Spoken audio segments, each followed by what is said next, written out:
What most of America doesn't understand is if we don't put our house in order, we're going to look like Greece or Ireland or even Spain and Italy, which are coming, or even maybe ultimately Japan. And so time is of the essence for us, and you're seeing the economists around the world starting to worry about whether or not we're going to make the substantive changes to austerity that we need to make in our country to correct our course and to create the confidence that we don't wind up like in Ireland. The problem that faces our country today, the last 30 years we've lived off the future, and the bills come and due. And so there cannot be anything that's not put on the table. There will not be one American that will not be called to sacrifice. Those that are more well-to-do will be called to sacrifice to a greater extent.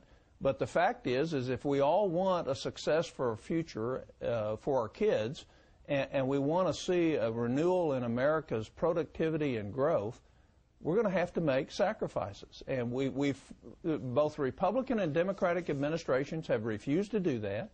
And we're at a time where we don't have the option anymore, and we need to make those decisions ourselves rather than have those decisions forced upon us. First of all, we haven't even done the hard work of identifying all the duplications in the federal government. A year ago, or 2 years ago, I asked the GAO to give me a report of all the government programs that are out there so we could cross-reference which ones do the same thing. It's taken the GAO a year and a half, and they refused to do it until I put it in the last debt limit extension. But, for example, we could save about $50 billion a year by eliminating programs. I'll give you a couple examples. We have 267 job training programs across 39 different agencies. Why do we have 267 of them? We have 105 programs to encourage people to go in science, and technology, engineering, and math. That's 105 sets of bureaucrats. None of them have metrics on it. We have $100 billion at a minimum of fraud in Medicare and Medicaid. The health care bill didn't significantly address that. That's money that's just being blown away. The Pentagon can't even audit its own books. It doesn't even know where its money's going, and we refuse to have the tough forces go on the Pentagon so that they at least are efficient with the money that they're spending. So we have a realm of about $350 billion that will not truly impact anybody in this country that we could eliminate tomorrow.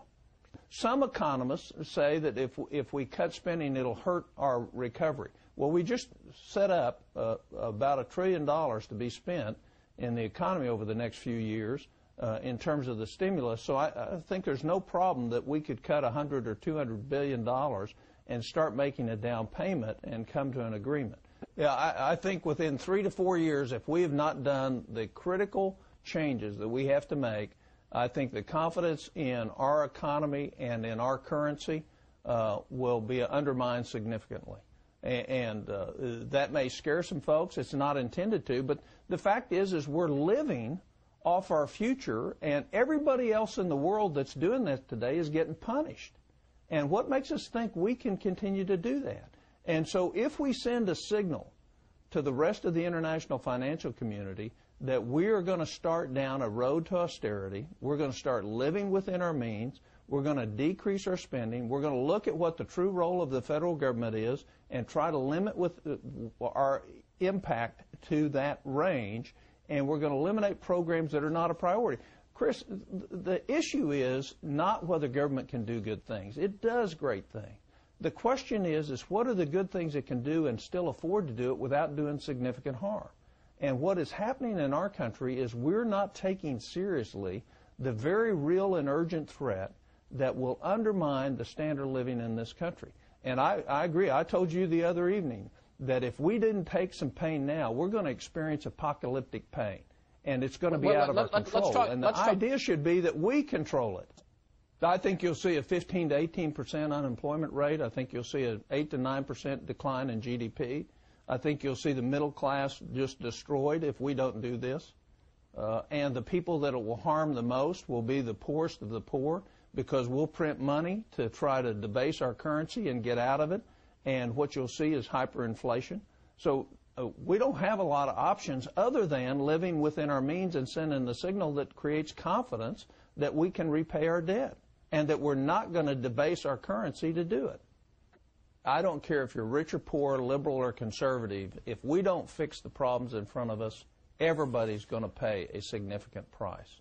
And the very fact that we have $1.1 trillion in tax expenditures every year that directs capital in a way that the government says it should be directed rather than the way it should be directed based on markets tells us that we have a terrible tax system. And we need to reform our tax system, and at the same time we need to eliminate a lot of the waste, fraud, abuse, and duplication in the federal government. You know, I'm not in the Senate for the Republican Party. I'm in the Senate for America and for the future of our country. And if we're going to measure everything by Republican, Democrat, we're going to continue down this course that's going to result in our failure. Chris, the history of republics is they average 200 years of life. And they all fail in the history over fiscal matters. They rot from within before they collapse or are attacked. And it's always over fiscal issues. And we need a wake-up call. We need real leadership, Democrat, Republican, and Independent, to stand up and say we have to live within our means. It means all of us will sacrifice. There's not a problem we can't solve if, in fact, we quit denying what the real problem is and start working on it instead of playing politics with it. So we need to go after what the real problems are, not the symptoms, and not pay attention to the naysayers on both the left and the right, and fix our country. And if we do, we have a wonderful future. If we don't, we have a bleak future.